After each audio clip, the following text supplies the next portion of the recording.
Mummy শোনো না, আমি কাল্লুকে বাসায় নিয়ে এসেছি।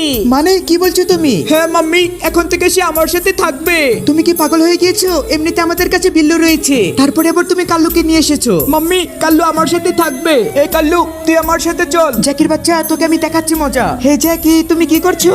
এই তো জ্যাকি শুয়ে রয়েছে, এই সুযোগে আমি কাল্লুকে এখান থেকে নিয়ে যাই। আমাকে আস্তে আস্তে যেতে হবে যাতে জ্যাকি কোনো মতে বুঝতে না পারে। এই মাম্মি দাঁড়াও বলছি, তুমি কাল্লুকে কোথায় নিয়ে যাচ্ছ?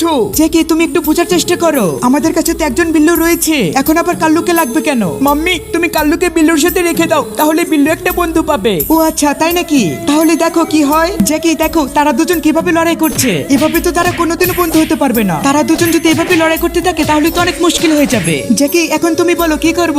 জ্যাকি দেখো তাদের কি অবস্থা। আরে মাম্মি, হয়েছে, এখন কাল্লুকে রেখে আসো। আচ্ছা ঠিক আছে মাম্মি, আমি যাচ্ছি। কাল্লু চলো, আমরা একসাথে বাসা থেকে বের হয়ে যাই, তুমি কি বলো? জ্যাকি শোনো, তুমি যেও না, আমি থাকবো কিভাবে? তাহলে কাল্লু। আচ্ছা ঠিক আছে, আগে বাসায় চলো। না তুমি আগে বলো। ও আচ্ছা ঠিক আছে। আচ্ছা চলো, এখন বাসায় চলো।